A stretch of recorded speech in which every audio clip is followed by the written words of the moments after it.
Alright, so I'm going to do a how to fight on a basic level for Mei and understanding a lot of her basic options. Now, the first thing to know about Mei is that, well, the first thing to know is that Mei is a very simple game plan. There's actually not a lot to her, and so there's not a whole lot to study. She's just kind of a bunch of good pokes, Dolphin, and some other stuff. And because she is fairly basic and fairly easy to play, she has risen up the ranks very highly, and a lot of people are putting her as one of the best characters. I think she's pretty overrated, personally. I think when I say overrated, I don't mean bad. I just mean not like top 3, because she does have good kit and all that stuff. Now, what do people do with Mei? Is first off, a lot of low-level Meis do that, and they're like, "Oh man, how do I deal with it? It's counter hitting me. It's super scary." That has a horrible hurtbox. Like, you can definitely hit it, and you hit it with whatever your light buttons are that have lots of different intercept angles. At far ranges, it's very easy to even press a slow button. And the reason I say that this is easy, despite it being not a reaction, like this is not something you can react to at this range, is mostly because Mei does not always have Dolphin. Dolphin is what's called a charge move, which means that she has to hold down back for about 30 frames. I don't know the exact number in this game, but it's about 30, or about half a second before she can do this move. And it is very, she doesn't always have it. She has to, have backdashed or jumped forward or pressed a button to set up the charge, or she has to just be walking backwards. If she has an animation, she can hide when she's charging. Presume that if a Mei is doing anything, that they are just charging while they're doing it.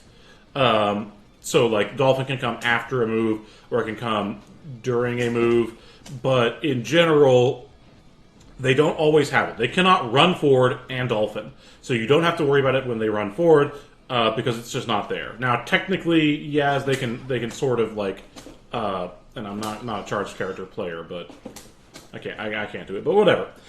They can technically move forward a tiny bit before they charge, because there's a little bit of leap. Yeah, so you saw I walk forward there for a second.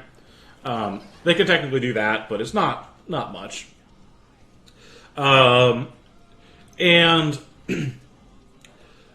the thing is that you can hit these. You can hit them with pretty much any button that is fast. And you just kind of press these buttons in neutral when she has charge or when they might be coming, because that will always beat the fast Dolphin. And the slow Dolphin is not super hard to hit either, right? It's also something that is pretty easy to hit. Now, and I'm pressing a very slow button. By comparison to what I usually would use to challenge that move, this button is very slow. The Dolphins behave differently on block. So the Slash Dolphin is -5 on block, and what that means is that if you block it, you have 5 frames or one.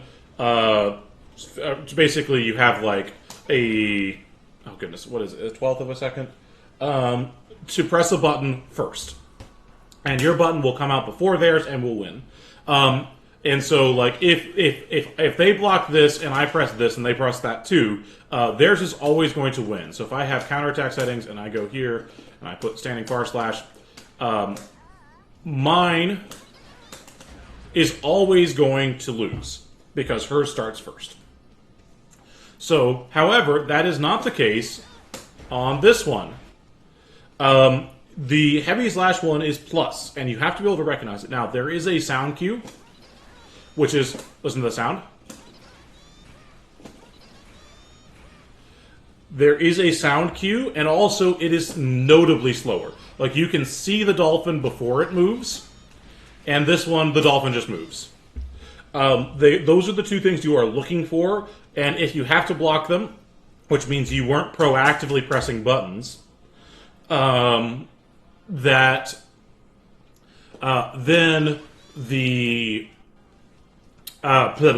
then you know what to do on block. Because if you block the heavy slash one, it's still Mei's turn. She's +5, and so her button comes out first, and so you have to be a little bit afraid of it. But if it is the slash version, it's her pressure's over. And that's really important to recognize that. So I would practice with random and just practice recognizing which dolphin is which. Set up a quick block string, like far/slash dolphin and far/heavy dolphin, and then have them do the random between the two.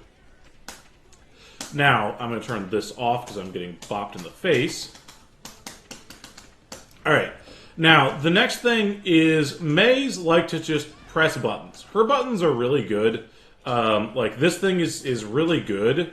And it has a great hitbox and all that stuff. But it is, like all moves, whiff punishable. And it's really hard to like do that. It's really hard to do this with while pressing the play button too. So I'm going to mess this up a bunch. But it is very whiff punishable. In fact, it's whiff punishable on reaction. So if a Mei ever misspaces it, or you get out of the way, or whatever, you know, a lot of her big buttons, particularly this is the one that, like, this one and this one are the main ones that are there. This is more of a counter poke, but also, like, look at that. Look at how long there's a recovery. Like, you can whiff punish that on reaction pretty easily. Now, again, I'm going to say, I've said this in a few videos, what I mean by on reaction is not, if you're not ready for it, you will see it and react to it while thinking about something else. That's not what I mean. What I mean is if you're expecting them to whiff it, like you're looking for it, you will be able to only do your option if they whiff it. That's what I mean by on reaction. It does not mean that you'll be able to do it without paying any attention. This is something like, I think they might whiff heavy slash here. Yes, they did. Beat it. That's an on reaction. Now, the last thing to talk about is Mei's jump arc. Now, Mei's got this really gross 2HS and this really big anchor and this really big slash, and all of these are really good. And they are really good. They're really good jump options. Her jump angles are really good. But a lot of characters have options that kind of attack straight up, like Nagoriyuki's close slash or Faust's 6P. They just go straight up, and those are the best anti-air options against Mei. Now, you can always 6P it by, like, timing, but, like, and this doesn't actually change the timing enough to really make it that much of a difference, but it does make it hard to anti-air. And also, like, this button is big enough that, like, she can vary the timing and make it, you know, it's hard to anti-air. It is. But every character in the game can 6P pretty much every jump in if they know the timing that the move is going to be there. And it's very important that you are kind of always looking for it. Now, Mei is not a character that you enact your game plan upon. Because if you enact your game plan upon her, you get bopped, right? You're going to just get whacked. She's got really big buttons. You kind of have to you kind of have to go against her and, like, have your reactions on point and only enact your game plan when it's truly your turn.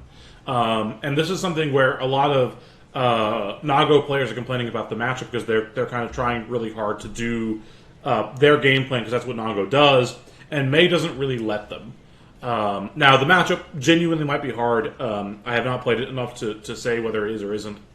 I'm not saying that they're wrong. It's just that characters that have a strong use of their own game plan, you know, she's got, like, this thing that's really, like, if you instant air dash at this, it's gonna swack you, and she's gonna get a full combo.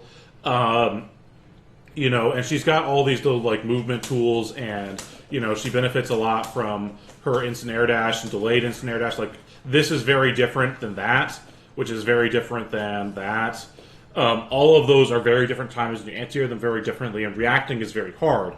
But it can be done, and once people are better at dealing with it, I think this character is going to fall some.